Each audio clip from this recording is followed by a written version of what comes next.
réew mi li jëm nag ci li ñu doon tudd léegi muy fexe ba am ay jumtukaay yoo xam ne bu ñu bayee ba pare dinañ ko mën a denc ba du yàqu wala ñu koy tuur ci mbedd mi joxe nañ ci ay ndigal ki nga xam ne mooy jëwriñ bi yor mbirum mbay mi mu fexe ba def recensement ànd ceeg ministre bi yor l'armée bi lépp loo xam ne lu ñu amoon la ci ay séco ak ay magasin de stockage ñu recensé ko ak ministère bu mu mën a bokk daal koy defaraat su dee am na ci ay ñoll-ñoll ba mu mën a jëriñ campagne agricole bii di campagne u 2024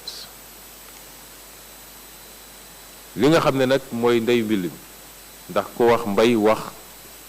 koppar wax xaalis li nga xam ne nag moo war a fexe ba ñu dajale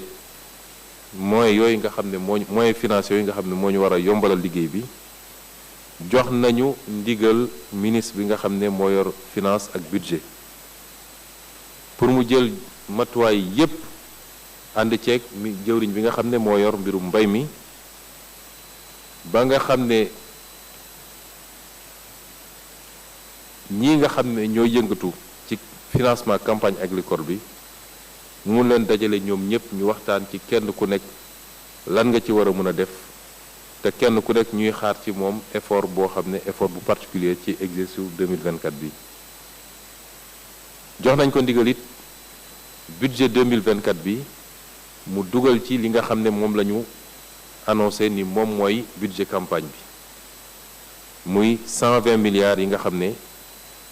ci ndigalu président de la république moom la ñu jàpp dugal ci campagne ren bi mu mel ni yokk nañ ci 20 milliards boo ko nattee campagne daaw bi nga xam ne 100 milliards la woon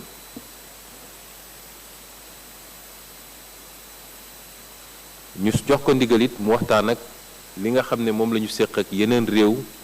ci cadre UEMOA muy BCEAO pour que yi fi nit ñi soulever léeg-léeg jafe-jafe yi ñuy am ndax mbay mënuñu ko financer ci anam yu bokk yu niroog yeneen secteurs yi ni ñuy financer industrie ak ni ñuy financer secteur tertiaire mënul bokk ak mbay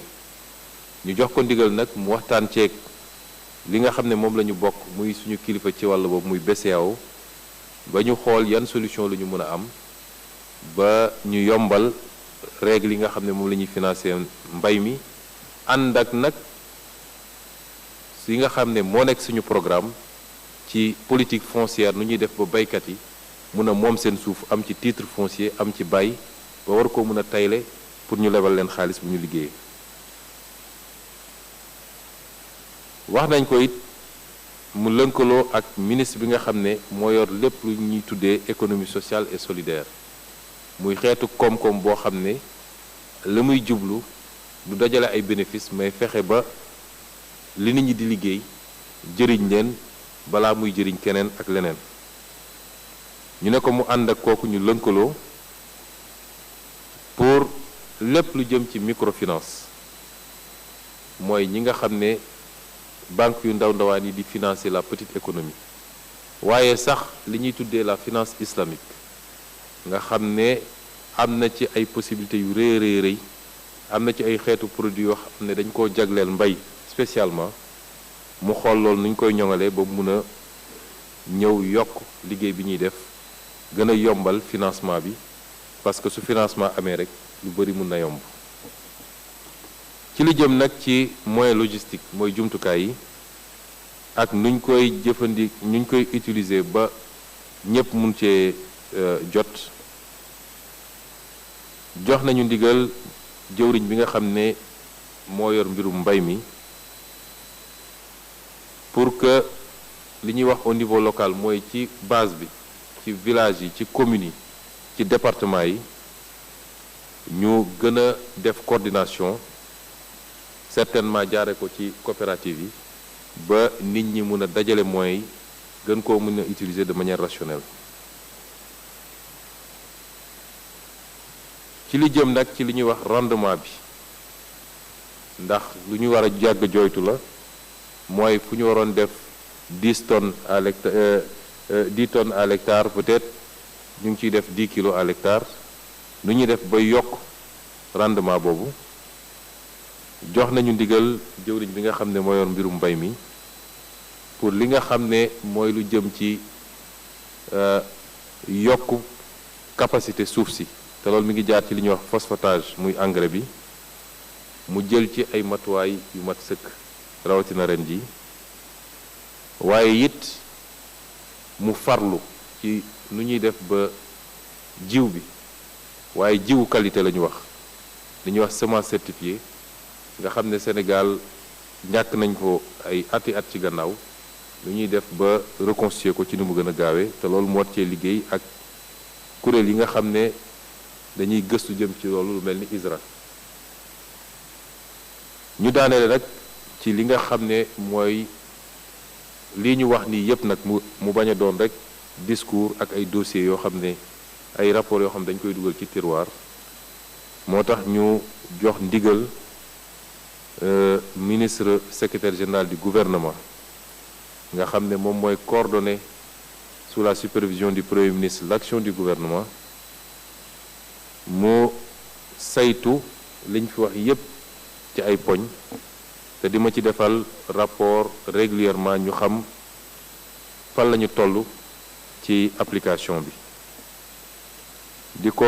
sant it mu lënkaloo ak secrétaire général présidence de la république di naataangoom ci beneen boor bi pour que ñu amal ci anam yu gën a gaaw li nga xam ne mooy conseil supérieur d'orientation agro-sylvo-pastorale muy rendez-vous bu am solo ci wàllu mbay lii mooy tënku ndaje tey bi ñu ngi dellu sant yàlla di gërëm ñépp ci seen teewaay ak seen taxawaay di leen souhaiter un bon retour chez vous asalaamaaleykum wa rahmatullah.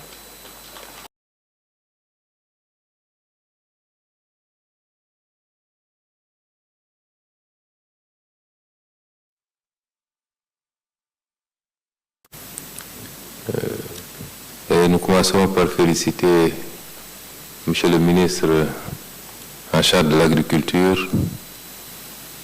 et de la souveraineté alimentaire et tous ses collaborateurs pour la qualité de l'organisation.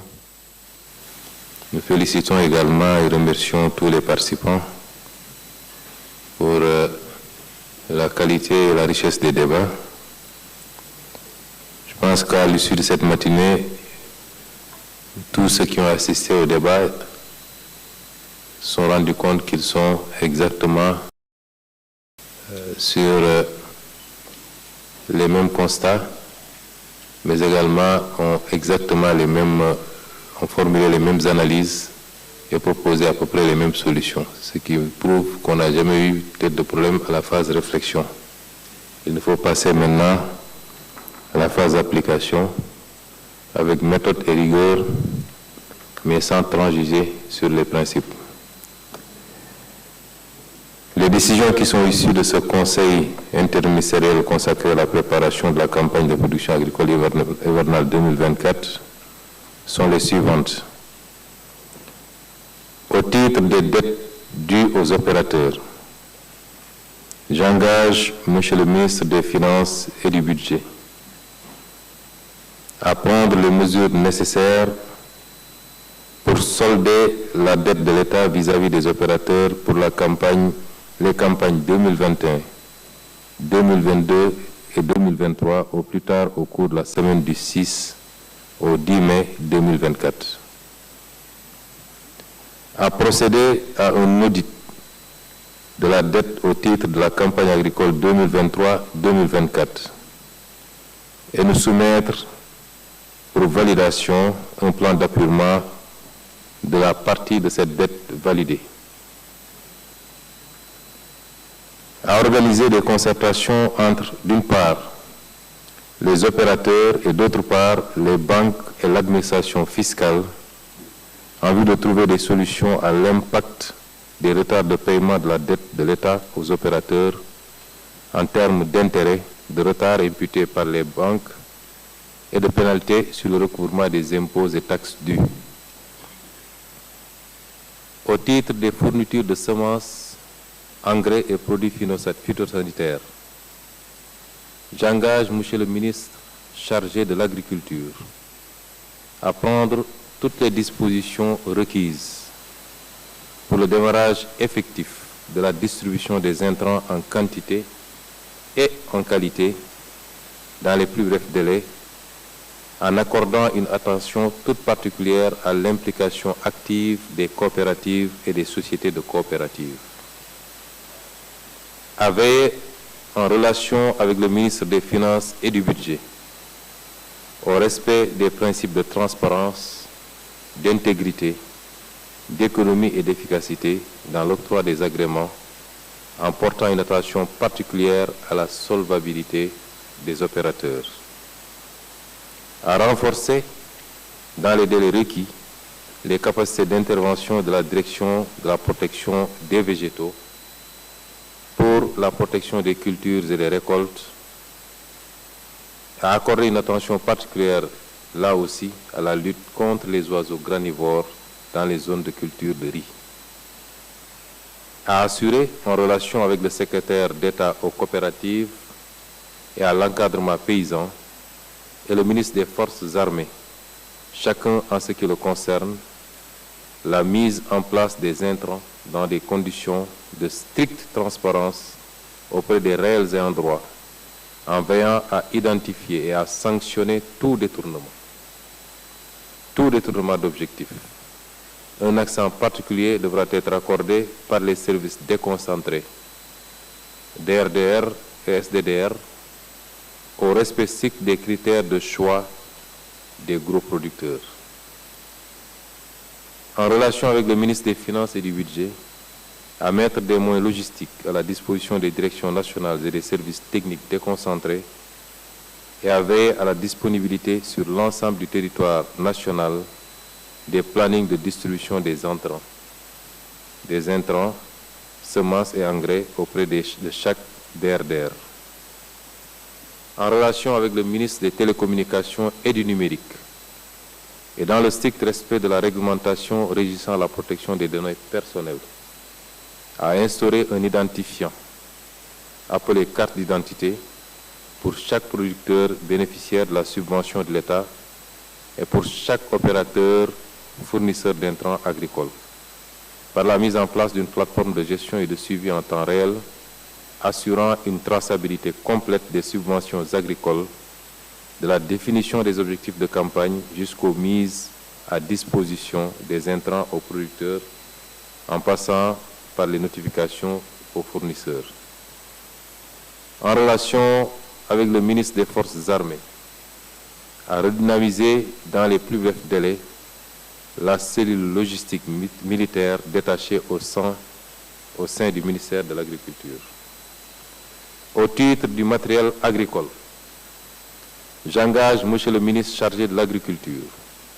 à veiller à fixer des conditions et modalités de cession du matériel agricole récemment acquis par l'État, garantissant la stricte transparence, l'équité et l'efficacité aux producteurs réels ayant droit en mettant un dispositif de suivi de leur utilisation aux fins et lieux déclarés. Plus spécifiquement, accélérer la distribution du matériel agricole dans la vallée du fleuve Sénégal. À renforcer la dotation en petits matériels agricoles dans le cadre du programme de mécanisation.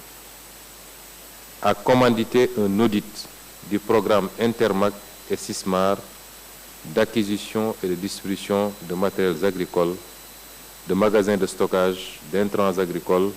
et de chambres frigorifiques. Au titre des commissions de distribution, j'engage Monsieur le ministre chargé de l'Agriculture à diligenter, sécuriser en relation avec le secrétaire d'État aux coopératives et à l'encadrement paysan et le ministre des Forces armées la mise en place des commissions de cession des intrants avec les autorités administratives au plus tard le 13 mai 2024. À mettre en place un dispositif de contrôle du respect des règles fixées pour la distribution des intrants aux ayants droit et identifier toute anomalie en vue de sa correction sans préjudice des mesures à prendre par l'État pour la préservation de ses intérêts. À étudier des modalités de publication de la liste des bénéficiaires des intrants subventionnés. Au titre des infrastructures de stockage, j'engage Monsieur le ministre chargé de l'Agriculture à recenser, en relation avec le ministre des Forces armées, les infrastructures de stockage de semences et d'engrais existantes sous tutelle des différents départements ministériels et à les mettre à disposition pour la campagne agricole. Au titre de la mobilisation des financements, j'engage le ministre des Finances et du Budget à prendre les dispositions appropriées en relation avec le ministre de l'Agriculture pour permettre la mobilisation par les opérateurs des financements appropriés de la campagne de production agricole 2024. À inscrire dans le budget les montants requis pour la subvention de 120 milliards retenus pour la campagne de production agricole 2024. À entreprendre les concertations nécessaires avec l'Association professionnelle des banques et établissements financiers du Sénégal, l'Association professionnelle des systèmes financiers décentralisés, la Banque agricole, la BNDE et les institutions de microfinance en vue de leur implication renforcée dans le financement de la campagne de production agricole 2024. À sensibiliser la BCEAO et le Conseil des ministres de l'Union sur la nécessité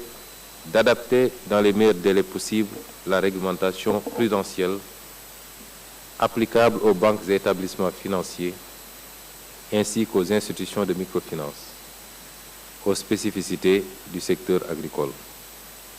En relation avec le ministre de la Microfinance et de l'économie sociale et solidaire,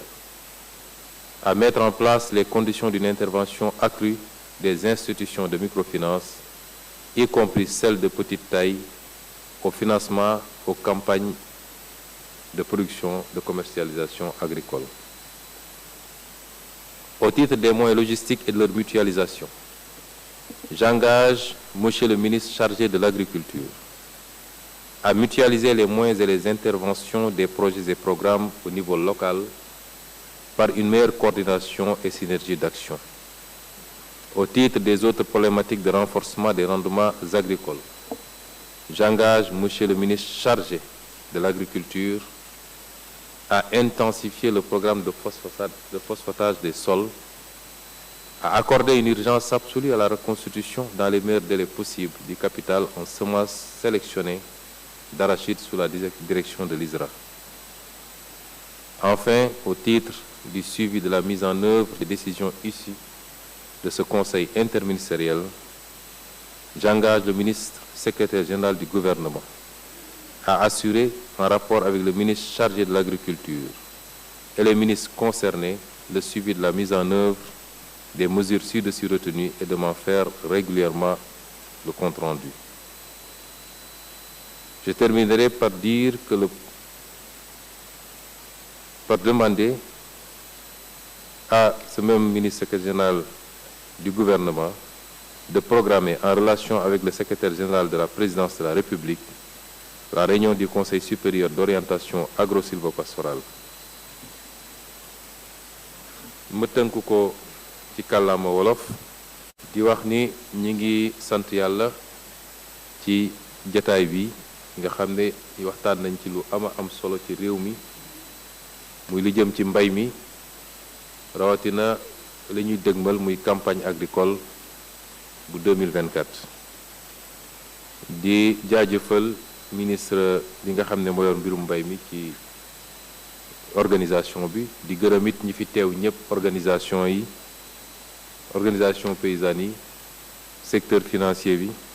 ñëpp di leen gërëm ci seen contribution yu am solo yi ndaje bi nag am na ay ndogal yu ci jibee ñu faram-fàcce ko ci ay poñ bi njëkk bi mooy li jëm ci bor bi nga xam ne nguur gi ameloon na ko ñi nga xam ne ñoo yëngatu ñi ñuy wooy opérateur yi ñu yëngatu ci mbirum mbay mi ci fànn woowu jox nañu ndigal ci nga xam ne mooy ministre bi yor lépp lu jëm ci koom-koom wala kopparu réew mi ñu jox ko ndigal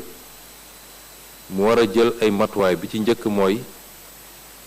lenn ci bor boobu nga xam ne mi ngi concerné atum 2021 2022 ak 2023 mu fay ko gën saa gudd fileeg le 10 mai en tout cas ci semaine bii ñuy dublu semaine bi nga xam ne mooy daw le 6 mai ba le 10 mai la ca des nag ci bor bi nga xam ne 2023 2024 la concerné muy bor boo xam ne ni mu dajaloo gaaw na ci gaay boo xam ne mën na tey xel ñu jox ko ci ndigal mu càmbar ko ba pare ba ñu xam lu ne ci bor bi bu paree càmbar ko la nga xam ne mooy li dëggu ci bor bi lu war dinañ ko fay ci nu mu gën a gaawee ñu sant ko it mu dajale ñi nga xam ne mooy banque yi ak ñi nga xam ne ñoo yor mbirum lémp ci réew mi ñoo ñëpp mu dajale ñu waxtaan pour ut ay solution ci li nga xam ne opérateurs yi ñu ngi koy dund te dara tegu leen ko lu dul yéex bi nga xam ne état bi yéex na koo fay bor bi ba tax ñu tegal leen ci ay intérêt ñu war koo fay ci banque yi waaye it waa lempo teg leen ci ay daan ñu war koo fayit loolu jox nañ ko ci ndigal mu dajale leen ñu waxtaan ut ci ay solution nu mu gën a gaawee ci li jëm ci wàllu ji ak engrais jox nañ ndigal jëwriñ bi nga xam ne moo yor mbirum mbay mi mu jël ci ay matuwaay pour que ci ni mu gën a gaawe ñu séddale li nga xam ne mooy intrant yi muy jiw bi ak engrais bi ci séddale boobu it na ci jox gëdd gu am solo li nga xam ne mooy coopérative yi ak société de coopérative yi ñu jox ko ndigal it mu war cee lënkaloo ak jëwriñ bi nga xam ne moo yor mbirum finance ak budget ñu fexe ba ci nañ koy joxe nañ ko leeral ba lépp luñ ci joxe ñu xam ci ban base dañ ko joxe rawatina nag opérateur bu ñuy jox rek nañu xool ba mu leer ni opérateur bi am na ay mbagg yu dëgër boora mun a def liggéey bi nga xam ne moom la ñu xaare ci moom ñu wax ko it li nga xam ne mooy direction bi nga xam ne mooy aar lépp lu jëm ci gàncax gi muy direction protection des végétaux jox nañ ko ci ndigal pour mu liggéey ak ñoom ba ñu mën a jël ay matuwaay ci aar lépp lu jëm ci mbay mi rawatina nag ceeb bi nga xam ne léeg-léeg picc yi dañ ci xaw a am luñ ci yàq lu bëree bëri ñu jox ko ndigal it mu war cee ànd ak jawriñ bi nga xam ne moo yor lépp lu jëm ci encadrement baykat yi ak ki nga xam ne moo yor l'armée bi mu ànd ak ñoom ñu am lu ñuy liggéey ci fexe ba ñi ñuy woowee ayants droit yi mooy ñi nga xam ne ñoo yelloo mbir mi ñu mën leen identifier ci loo xam ne du am lu ñuy laam-laame loolu nag nañ ci ànd ak service yi nga xam ne mooy service déconcentré yi ñu jox ndigal ba léegi mu war cee ànd ak ministre des finances ak du budget ñu fexe ba ñi nga xam ne ñoo nekk ci terrain bi ñoo leen di woowee service déconcentré yi ñu jox leen jumtukaay yi ñu soxla yépp ba mën a accompagner campagne agricole bi ci li mu gën a rafete ba tey ci fànn boobu ñu jox ko ndigal mu war cee lënkaloo ak ki nga xam ne moo yor lépp lu jëm ci xarale télécommunication internet ak numérique bi liggéey ci gaaw a gaaw nu ñuy utiliser nu ñuy fexe ba jëfandikoo xarale yooyu ba mën a ràññeetle ñi nga xam ne ñooy yëngatu ci mbir mi ak ñi nga xam ne ñoom la ñuy jox subvention yi moo xam ci intrant jiw wala engrais wala sax matériel agricole ñu wax ko it mu lënkaloo ak ki nga xam ne mooy jëwriñ bi yor l'armée bi pour loolu nga xam ne da daan am bu njëkk ba muy benn bànqaas boo xam ne ñu ngi ko doon woowe cellule logistique militaire te mu daan nekk ministère de l'agriculture ñu dekkil ko dundalaat ko ndax liggéey bi mu doon def ci wàll wi am na ci solo ñu jox ko ndigal it moom jëwriñ bi nga xam ne mooy yor li nga xam ne moo jëm ci mbay mi mu fexe ba matériel agricole bi nga xam ne la ca Sénégal def bëri na waaye ñaare gisuñu jeexital bi ñu fexe ba am ay charte yu ñuy teg ba képp kuñ koy jox rek mu leer ni ku ko yelloo la ku ko war a am la rawatina nag mu gën a gaawal séddale matériel agricole boobu fële ci vallée du fleuve Sénégal nga xam ne potentiel bi fa am ci wàllu mbayum ceeb ba ci wàllu maraîchage potentiel bu am solo la ñu wax ko tamit ni am na ay programme yu fi am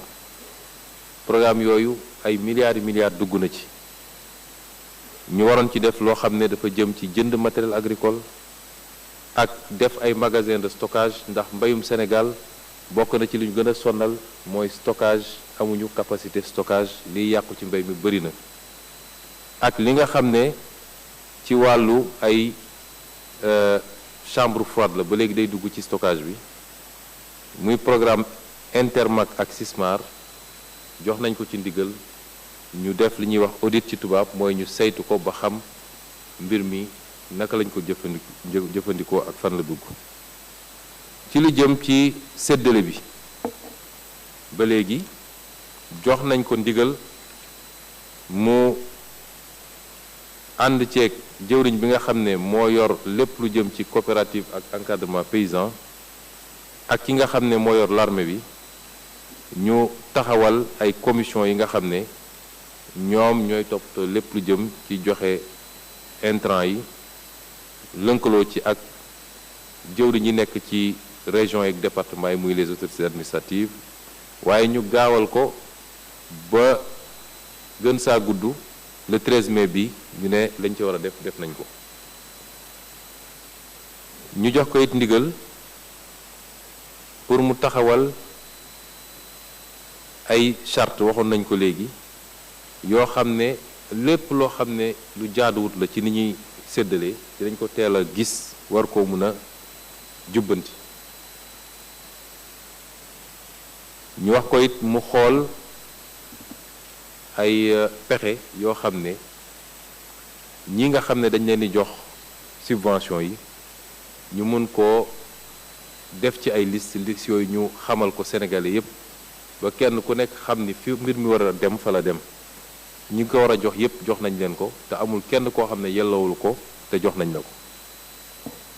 bu ko defee subvention bi dina yegg ci baykat bi waaye du doon loo xam ne day nekk ci yeneen loxo ay nit di ko récupérer di ko jaayaat wala di ko génne réew mi li jëm nag ci li ñu doon tudd léegi muy fexe ba am ay jumtukaay yoo xam ne bu ñu bayee ba pare dinañ ko mën a denc ba du yàqu wala ñu koy tuur ci mbedd mi joxe nañ ci ay ndigal ki nga xam ne mooy jëwriñ bi yor mbirum mbay mi mu fexe ba def recensement ànd ceeg ministre bi yor l'armée bi lépp loo xam ne lu ñu amoon la ci ay séco ak ay magasin de stockage ñu recensé ko ak ministère bu mu mën a bokk daal koy defaraat su dee am na ci ay ñollu ba mu mën a jëriñ campagne agricole bii di campagne 2024 li nga xam ne nag mooy ndeyu mbill mi ndax ko wax mbay wax kap poppar wax xaalis li nga xam ne nag moo war a fexe ba ñu dajale moyens yooyu nga xam ne moyens financiers yooyu nga xam ne moo ñu war a yombalal liggéey bi jox nañu ndigal ministre bi nga xam ne moo yor finance ak budget pour mu jël matuwaay yépp ànd ceeg mi jëwriñ bi nga xam ne moo yor mbirum mbay mi ba nga xam ne ñii nga xam ne ñoo yëngatu ci financement campagne agricole bi mu leen dajale ñoom ñépp ñu waxtaan ci kenn ku nekk lan nga ci war a mën a def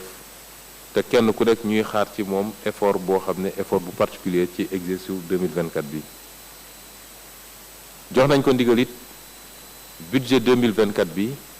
mu dugal ci li nga xam ne moom la ñu annoncé ni moom mooy budget campagne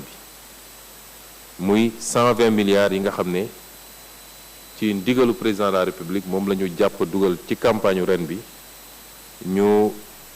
mu mel ni yokk nañ ci 20 milliards boo ko nattee campagne daaw bi nga xam ne 100 milliards la woon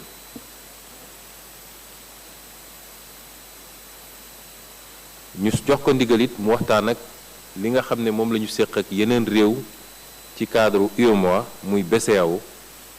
pour que yi fi nit ñi soulever léeg-léeg jafe-jafe yi ñuy am ndax mbay mënuñu ko financer ci anam yu bokk yu niroog yeneen secteurs yi ni ñuy financer industrie ak ni ñuy financer secteur tertiaire mënul bokk ak mbay ñu jox ko ndigal nag mu waxtaan ceeg li nga xam ne moom la ñu bokk muy suñu kilifa ci wàll boobu muy BCEAO ba ñu xool yan solution la ñu mën a am ba ñu yombal règle yi nga xam ne moom la ñuy financer mbay mi ànd ak nag yi nga xam ne moo nekk suñu programme ci politique foncière nu ñuy def ba baykat yi mun a moom seen suuf am ci titre foncier am ci bay ba war koo mën a tayle pour ñu lebal leen xaalis bu ñu liggéeyee wax nañ ko it mu lënkaloo ak ministre bi nga xam ne moo yor lépp lu ñuy tuddee économie sociale et solidaire muy xeetu koom-koom boo xam ne la muy jublu du dajale ay bénéfices mais fexe ba li nit ñi di liggéey jëriñ leen balaa muy jëriñ keneen ak leneen ñu ne ko mu ànd ak kooku ñu lënkaloo pour lépp lu jëm ci microfinance mooy ñi nga xam ne banque yu ndaw ndawaan yi di financer la petite économie waaye sax li ñuy tuddee la finance islamique nga xam ne